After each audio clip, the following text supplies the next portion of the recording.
ভোটের ফলাফল নিয়ে এখন থেকেই আশাবাদী প্রধানমন্ত্রী শেখ হাসিনা। হাসি মুখে বুথ থেকে বেরোলেন তিনি, বললেন তাদের জয় নিশ্চিত। রবিবার অর্থাৎ 7ই জানুয়ারি সকাল 8টা থেকে বাংলাদেশে শুরু হয়েছে ভোট প্রক্রিয়া।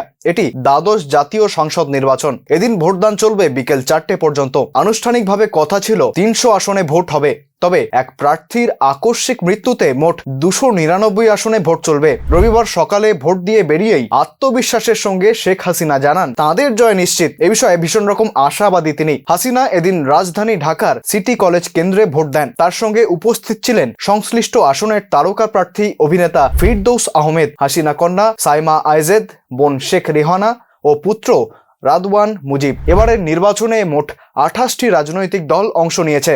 মোট প্রার্থী সংখ্যা 1969 জন।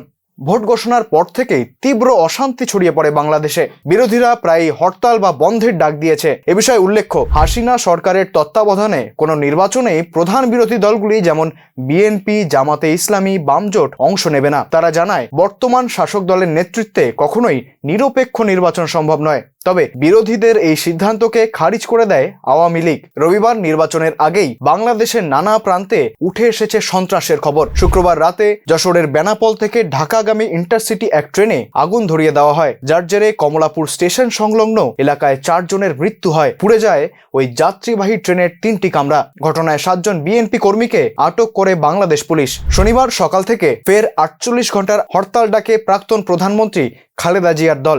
এ প্রসঙ্গে বর্তমান প্রধানমন্ত্রী বলেন, বিএনপি সন্ত্রাসী দল, তাদের হরতালের তালে নাচবে না বাংলাদেশবাসী।